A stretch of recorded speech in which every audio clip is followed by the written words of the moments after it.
Jacob lived in the land where his father had stayed, the land of Canaan. This is the account of Jacob's family line. Joseph, a young man of 17, was tending the flocks with his brothers, the sons of Bilhah and the sons of Zilpah, his father's wives, and he brought their father a bad report about them. Now Israel loved Joseph more than any of his other sons, because he had been born to him in his old age, and he made an ornate robe for him. When his brothers saw that their father loved him more than any of them, they hated him and could not speak a kind word to him. Joseph had a dream, and when he told it to his brothers, they hated him all the more. He said to them, "Listen to this dream I had. We were binding sheaves of grain out in the field, when suddenly my sheaf rose and stood upright, while your sheaves gathered around mine and bowed down to it." His brothers said to him, "Do you intend to reign over us? Will you actually rule us?" And they hated him all the more because of his dream and what he had said. Then he had another dream, and he told it to his brothers. "Listen," he said, "I had another dream, and this time the sun and moon and 11 stars were bowing down to me." When he told his father as well as his brothers, his father rebuked him and said, "What is this dream you had? Will your mother and I and your brothers actually come and bow down to the ground before you?" His brothers were jealous of him, but his father kept the matter in mind. Now his brothers had gone to graze their father's flocks near Shechem, and Israel said to Joseph, "As you know, your brothers are grazing the flocks near Shechem. Come, I'm going to send you to them." "Very well," he replied. So he said to him, "Go and see if all is well with your brothers and with the flocks, and bring word back to me." Then he sent him off from the valley of Hebron.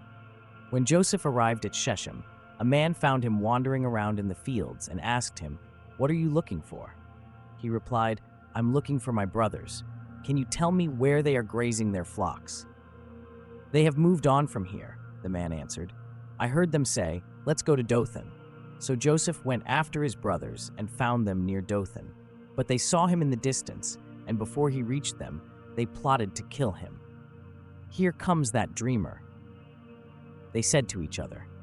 "Come now, let's kill him and throw him into one of these cisterns and say that a ferocious animal devoured him.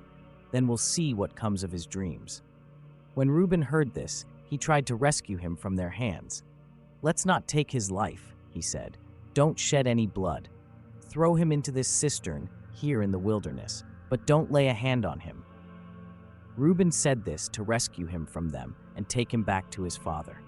So when Joseph came to his brothers, they stripped him of his robe, the ornate robe he was wearing, and they took him and threw him into the cistern. The cistern was empty. There was no water in it. As they sat down to eat their meal, they looked up and saw a caravan of Ishmaelites coming from Gilead. Their camels were loaded with spices, balm, and myrrh, and they were on their way to take them down to Egypt. Judah said to his brothers, "What will we gain if we kill our brother and cover up his blood?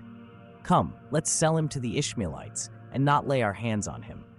After all, he is our brother, our own flesh and blood." His brothers agreed. So when the Midianite merchants came by, his brothers pulled Joseph up out of the cistern and sold him for 20 shekels of silver to the Ishmaelites, who took him to Egypt. When Reuben returned to the cistern and saw that Joseph was not there, he tore his clothes. He went back to his brothers and said, "The boy isn't there. Where can I turn now?" Then they got Joseph's robe, slaughtered a goat, and dipped the robe in the blood.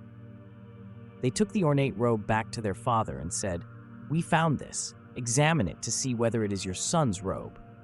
He recognized it and said, "It is my son's robe. Some ferocious animal has devoured him. Joseph has surely been torn to pieces." Then Jacob tore his clothes, put on sackcloth, and mourned for his son many days. All his sons and daughters came to comfort him, but he refused to be comforted.